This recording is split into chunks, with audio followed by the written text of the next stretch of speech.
दाखिल खारिज को लेकर हमारे पास एक प्रॉब्लम आया हुआ है और इस भाई ने हमसे सलूशन भी मांगा है। आपके साथ भी ऐसी प्रॉब्लम हो सकती है। देखो इन्होंने लिखा क्या है, सबसे पहले ये समझो। आपत्ति का कारण आवेदित भूमि आवेदक को पंचनामा बंटवारा द्वारा प्राप्त है, लेकिन इस पंचनामा का पूर्व में नामांतरण वाद संख्या के द्वारा अस्वीकृत हो चुकी है, अतः इसे अस्वीकृत की जा सकती है। इसका मतलब क्या हुआ, इन्होंने पूछा है। देखो ये बता रहे हैं कि पंचनामा के द्वारा इनका बंटवारा हुआ था पहले कभी, और उसके बिहाफ पे इन्होंने पहले कभी दाखिल खारिज के लिए अप्लाई किया था, ठीक है, जो पहले रिजेक्ट हो गया है। उसके बाद इन्होंने फिर से जो है मतलब दाखिल खारिज के लिए अप्लाई किया है, और ये बता रहे हैं कि दाखिल खारिज के लिए जो इन्होंने अभी करेंटली अप्लाई कर रखा है ये भी रिजेक्ट हो जाएगा। इन्होंने ये मतलब यहाँ पे समझाने की हमें कोशिश करी है। अब यहाँ पे देखो केस देखोगे तो केस क्या है, ये रिजेक्टेड का केस है, यानी कि दाखिल खारिज इन्होंने अप्लाई किया है और वो रिजेक्ट होने वाला है। इन्होंने यहाँ पे ये बताने की कोशिश हमें की है। अब इसका सोल्यूशन देखो। देखो जब भी आप लोग का दाखिल खारिज रिजेक्ट हो जाता है, ठीक है, जब भी आप लोग का दाखिल खारिज रिजेक्ट हो जाएगा किसी भी रीज़न से, उस केस में दोबारा से आपको दाखिल खारिज के लिए ही अप्लाई नहीं करना है। दोबारा से आप लोग अप्लाई करोगे तो इसी तरीके से आपको मैसेज मिलेगा और आपको वो अस्वीकृत यानी कि दोबारा से वो रिजेक्ट हो जाएगा।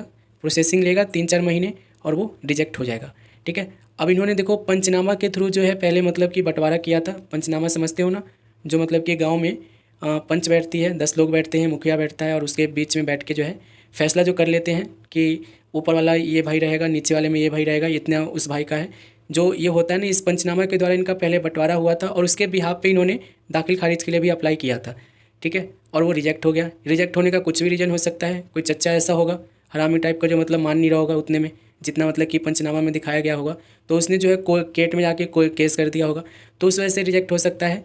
अब देखो रिजेक्ट होने के बाद दाखिल खारिज जब भी आपका रिजेक्ट होता है तो दोबारा से सेम आपको दाखिल खारिज के लिए अप्लाई नहीं करना है। उस केस में आपको करना क्या है इस वीडियो में समझ लो। तो न्यूज़पेपर की यहाँ पे देखो कटिंग देख लो, इसी के रिगार्डिंग इन्होंने बताया गया है।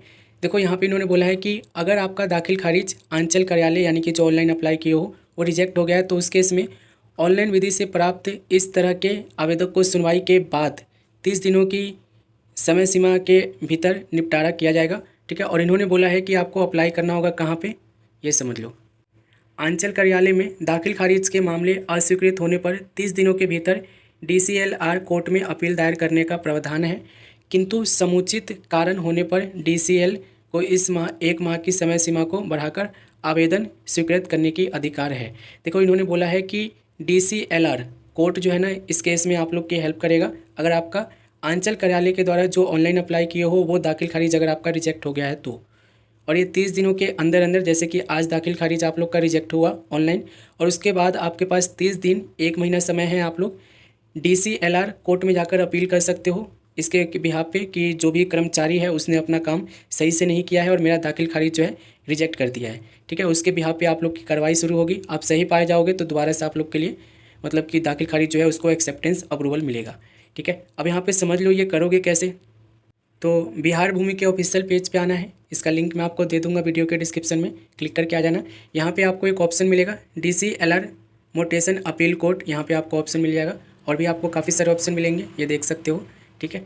अब यहाँ पे आपको इस पर क्लिक करना है, ठीक है, DCLR mutation up court appeal पे क्लिक करना है। यहाँ पे जब आप क्लिक करोगे ना तो आपके सामने ये ऑफिशियल लॉगिन है, टोकन स्टेटस है, केस स्टेटस है, क्लाउज लिस्ट है, ऑर्डर एंड जजमेंट है और online apply for mutation appeal. यहाँ से आपको ऑनलाइन अप्लाई करने का ऑप्शन मिल जाता है, ठीक है, ऑनलाइन अप्लाई करने का ऑप्शन मिल जाता है। Online apply for mutation appeal पे क्लिक करोगे तो यहाँ पर आप लोग को वही लॉगिन करना होगा दोबारा से, ठीक है। इसके ऊपर मैं एक वीडियो बनाऊँगा, ठीक है, आने वाले समय में, तो आप लोग कर लेना। अब यहाँ पे समझ लो इसे ऑफलाइन भी कर सकते हो जाके, DCLR कोर्ट है, ठीक है, जो कि आपको कचहरी में मिल जाएगा, वहाँ से जाकर इसको ऑनलाइन की जगह ऑफलाइन भी अप्लाई कर सकते हो। डॉक्यूमेंट वो सारे लगेंगे, ठीक है, जो भी मतलब ऑब्जेक्शन वगैरह में रिजेक्ट मिला है वो सारा डॉक्यूमेंट और जो अपलोड किए थे वो सारा डॉक्यूमेंट लगेगा।